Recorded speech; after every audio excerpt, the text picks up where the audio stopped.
મિત્રો, ગુજરાતભરની અંદર જો તમે બનાવી રહ્યા છો કન્ટેનર અકોમોડેશન, તો ગુજરાત સરકાર તમને આપી રહી છે ઘણી બધી સબસિડી. આજકાલ એક સરસ મજાનો ટ્રેન્ડ ચાલુ થયો છે કે જેમાં કન્ટેનરને મોડિફાઈ કરીને એમાંથી સરસ મજાના લક્ઝરિયસ રૂમ બનાવવામાં આવે છે. અને આવા ઘણા બધા કન્ટેનરોને ભેગા કરીને એક સરસ મજાની હોટલ કે રિસોર્ટ ટાઈપની પ્રોપર્ટી બનાવવામાં આવે છે. તો આ જે પ્રોપર્ટી બને છે એને આપણે કન્ટેનર એકોમોડેશન કહીશું. અને આ કન્ટેનર એકોમોડેશન છે એને મિનિસ્ટ્રી ઓફ ટુરિઝમ દ્વારા સર્ટિફાઈ પણ કરવામાં આવતા હોય છે અને એનું એક કેટેગરીનું ક્લાસિફિકેશન પણ આપવામાં આવતું હોય છે. જો આ ક્લાસિફિકેશન લીધેલું જો નવું યુનિટ આપણે ગુજરાતમાં બનાવીએ છીએ એ 1 જાન્યુઆરી 2021 31 ડિસેમ્બર 2025 સુધીની અંદર, તો આપને મળી શકે છે 3 અલગ અલગ પ્રકારની સબસિડીઓ.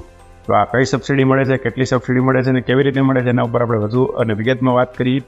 કુલ 3 સબસિડી મળી રહી છે. કેપિટલ સબસિડી મળે છે 15%. ટોટલ જે ખર્ચ થાય છે કન્ટેનર પરચેસ કરી મોડિફાઈ કરવાનો અને કે કંઈ એકોમોડેશન તૈયાર કરવાનો ઇન્ફ્રાસ્ટ્રક્ચર કોસ્ટ થાય છે એના 15% કેપિટલ સબસિડી મળે છે.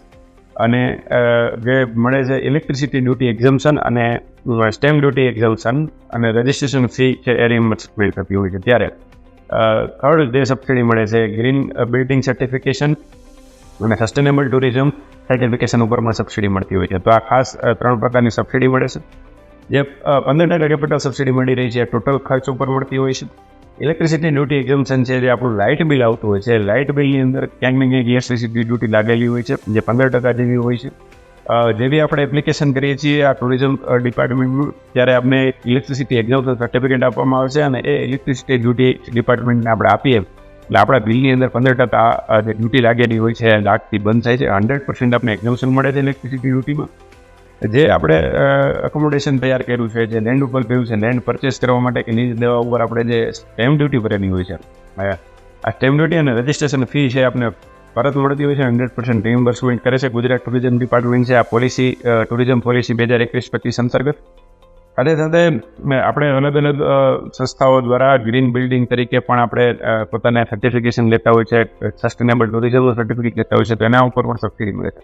ખાસ કરીને જે આ સર્ટિફિકેશન મળતા હોય છે એ 4 એજન્સીઓ છે. ઇન્ડિયન ગ્રીન બિલ્ડિંગ કાઉન્સિલ કરીને, ખાસ કરીને green rating for integrated and habitat assessment ગ્રીઆ કરીને છે એક agency. Leadership in energy and environment design અને ગ્લોબલ સસ્ટેનેબલ ટુરિઝમ કાઉન્સિલ. આ 4 એજન્સી છે જે આ ટાઈપના સર્ટિફિકેટ આપતી હોય છે. જ્યારે ગ્રીન બિલ્ડિંગ સર્ટિફિકેશન લેતા હોય છે ત્યારે ખર્ચના 50% અને વધુમાં વધુ 10 લાખ સુધી સબસિડી મળતી હોય છે.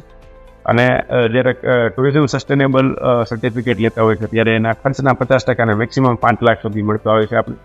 તો આ પ્રકારની જ્યારે કન્ટેનર હાઉસ આપણે કન્ટેનર એકોમોડેશન બનાવતા હોય, કન્ટેનરને મોડિફિકેશન કરીને એના ઉપરથી એક નાનકડો રિસોર્ટ બનાવતા હોય કે એક ફેસિલિટી બનાવતા હોય, ત્યારે આના ઉપર આપણે ગુજરાત સરકાર દ્વારા ખૂબ સબસિડી મળી રહી છે.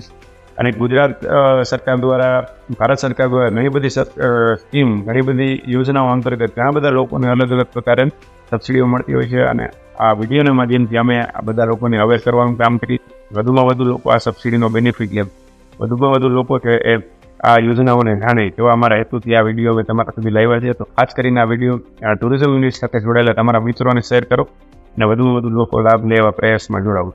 ખૂબ ખૂબ આભાર. હું છું રાજેશ સવનિયા, એડવોકેટ કોર્પોરેશન.